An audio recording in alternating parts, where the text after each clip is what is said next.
As many of you already know, my family was in Europe recently for a 3-week visit. We spent those 3 weeks touring 3 of the 4 corners of Germany. Specifically, we made stops in Hamburg, Leipzig, Wittenberg, and of course here in Stuttgart. During one of our stops, we stayed in a gorgeous hotel in which the lobby and dining room were as beautiful as any I've seen yet. The motif is that of the 1910s, maybe 1920s, of old-world elegance that simply oozes grace and charm. One afternoon, while I was flirting with the young blonde man working at the desk, I got into a conversation with him about the history of the hotel. To be honest, I was a bit surprised that a young hotel clerk would not only know the history of the hotel, but was actually really interested in it.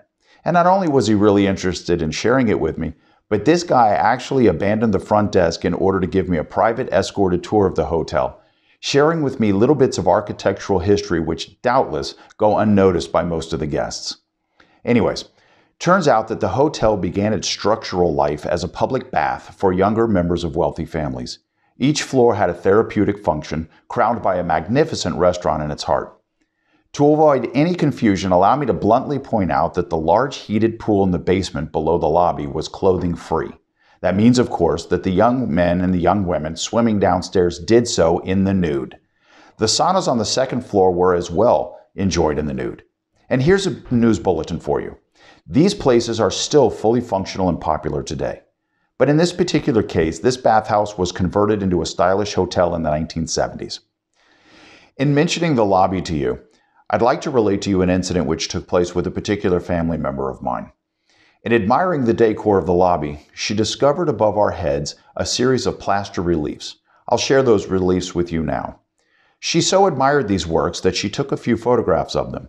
However, within seconds, she handed her phone back to me and asked me to delete them. With what I am certain was an expression of surprise on my face, I asked her why she wanted to delete the photos. Rather embarrassed, she admitted to me that she was afraid of what the customs officials might make of them if they found them while searching her property at the American airport on her return to the States. That's when I realized just how far I've adopted European attitudes on many things. Yes, American law enforcement officials have taken the protection of children to such an extreme that it has become not only absurd, but downright ridiculous. The very briefest of research online indicates that American prosecutors and courts have expanded the definition of child pornography to such extreme lengths that children in photographs and videos no longer need to be naked in order for those depictions to run afoul of child pornography laws. So long as the position, gestures, or expressions of the child might elicit impure thoughts on the part of the viewer, then the depictions are per se illegal. But what about the First Amendment, a rational person might ask? Sure, the United States Supreme Court has in several decisions of the previous decades held that simple, non-obscene nudity, even of children, is a protected form of expression. Well, those decades have slipped into the history books.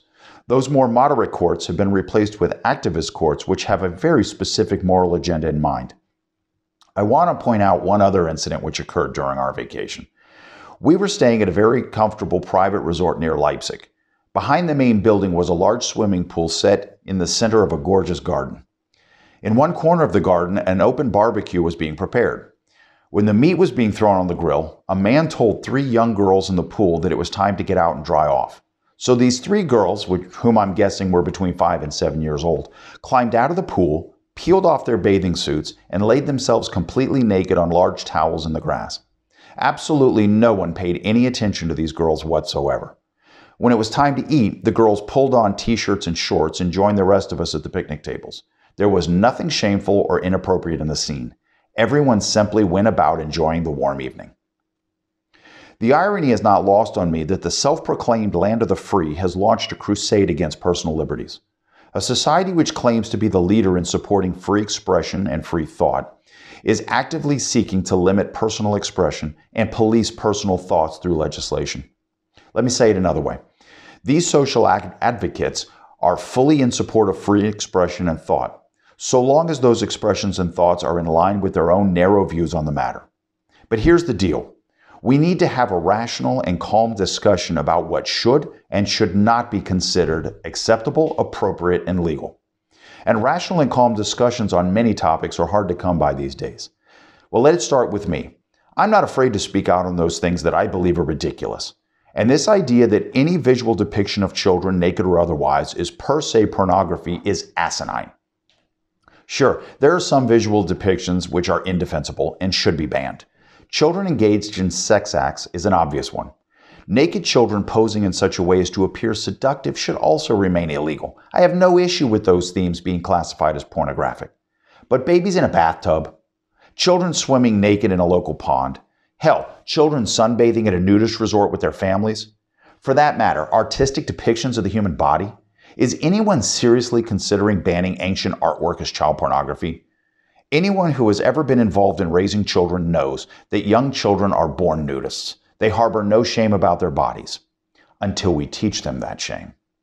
Sure, I know the argument that we must ban any and all visual depictions which might possibly excite someone with impure interests. We must deny perverts any material which they might be able to use to satisfy their deviant interests. But impure and deviant are moral terms. Who gets to determine what is impure or deviant? In Afghanistan, it's the Taliban. In Iran, it's the Ayatollah.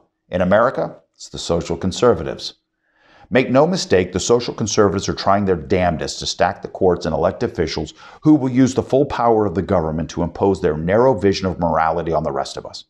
Don't fall for their propaganda. They have no interest in protecting your civil rights to free thought and expression. They are only interested in imposing their socially conservative moral views on the rest of us. Let's say it out loud what they don't want us to say. Not all depictions of children, naked or otherwise, are pornographic. We live in the 21st century, not the 12th century. Thank you for watching.